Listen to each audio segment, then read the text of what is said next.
সূরা কাউসার 7 বার পরে নিম পাতায় ফু দিলে কি হয় জানলে আপনি অবাক হয়ে যাবেন।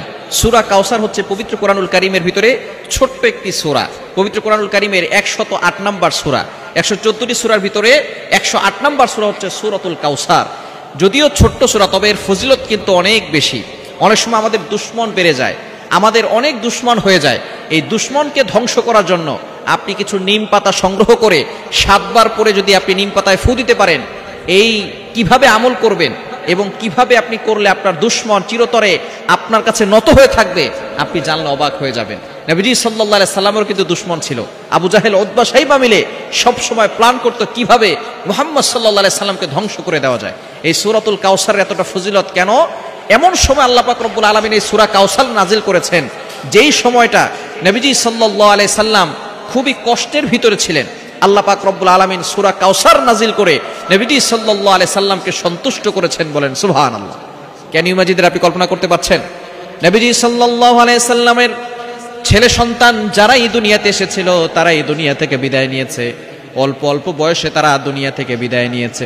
যখন এই সব সন্তানগুলো দুনিয়া থেকে বিদায় নিল, এবার কাফেররা বলা শুরু করলো, মুহাম্মাদের বংশের কোনো ছেলে নাই, মুহাম্মাদের এই দিন টিকবে না।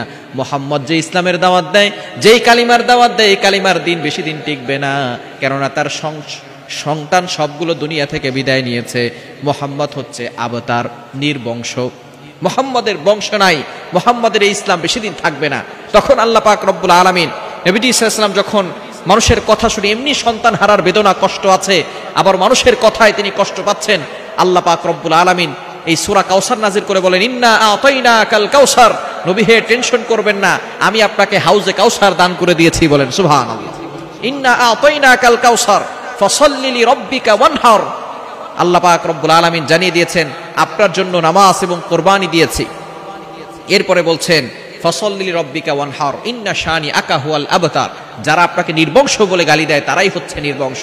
নবী হে আপনি টেনশন করবেন না, আপনার সন্তান নাই, আপনার সন্তানগুলো দুনিয়া থেকে বিদায় নিয়েছে, এই জন্য আপনি টেনশন করছেন, এই দিন থাকবে না। আপনার রুহানি সন্তান থাকবে। এই রুহানি সন্তানরা আপনাকে এতটা ভালোবাসবে, এতটা মহব্বত করবে যে আপনি দুনিয়াতে থাকবেন না, কিন্তু আপনার ইজ্জতের উপরে তারা চুল পরিমাণ আঘাত করতে দিবে না। নিজের জীবন দিয়ে আপনার ইজ্জতকে তারা হেফাজত করবে। সুতরাং এরকম নবীর ভালোবাসার পাগল উম্মত আছে না নাই? সুতরাং নবীজি সাল্লাল্লাহু আলাইহি ওয়াসাল্লাম কেমন সময় এই সূরা আল্লাহ পাক রব্বুল আলামিন দিয়েছেন, যখন তিনি কষ্টে ছিলেন। এই সূরাটা যখন আপনি পড়বেন, দুশমনকে কাবু করার জন্য, তাকে বাধ্য করার জন্য। অনেক সময় আমাদের দুশমন বেড়ে যায়, ভালো যিনি থাকবে তার উপরে দুশমন বেড়ে যাবে। এটা কিভাবে আমল করবেন? আপনি প্রথমে ওযু করবেন। এই আমলটা ফজরের নামাজের পরে করার চেষ্টা করবেন। ফজরের নামাজের পরে আপনি ওযু করে ফজরের নামাজ পড়ে এরপরে আপনি সেখানে বসবেন, বসে 3 বার দুরূদ শরীফ পড়বেন। নিম পাতা নিয়ে সেখানে 7 বার বিসমিল্লাহ সহকারে সূরা কাউসার পড়ে ফু দিবেন। ফু দিয়ে ওই পাতাটাকে আপনার দুশমন যিনি আছেন তার কথা স্মরণ করবেন, তার একবার তার নাম উচ্চারণ করবেন যখন ফু দিবেন। এরপরে শেষে আবার 3 বার দুরূদ শরীফ পড়ে ওই পাতাটার ভিতরে ফু দিয়ে সেই পাতাটা আপনার যে দুশমন আছে, সে যেই রাস্তা দিয়ে হাঁটে, সেই রাস্তায় আপনি পুঁতে রাখবেন।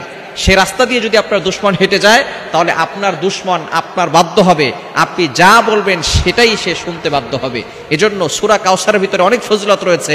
ইয়াকিনের সাথে যদি আপনি আমলটা করতে পারেন, দুশমন বাধ্য হবে, দুশমন আপনাকে কোনো ক্ষতি করতে পারবে না। আল্লাহ পাক রব্বুল আলামিন মানুষ শয়তান বলেন, জিন শয়তান বলেন, সকল ধরনের দুষ্ট শয়তান এবং মানুষ থেকে আল্লাহ আপনাকে হেফাজত করবেন। এজন্য সূরা কাউসারের আমলটা ইয়াকিনের সাথে, বিশ্বাসের সাথে আমল করেন, অবশ্যই আপনি ভালো একটি ফলাফল পাবেন।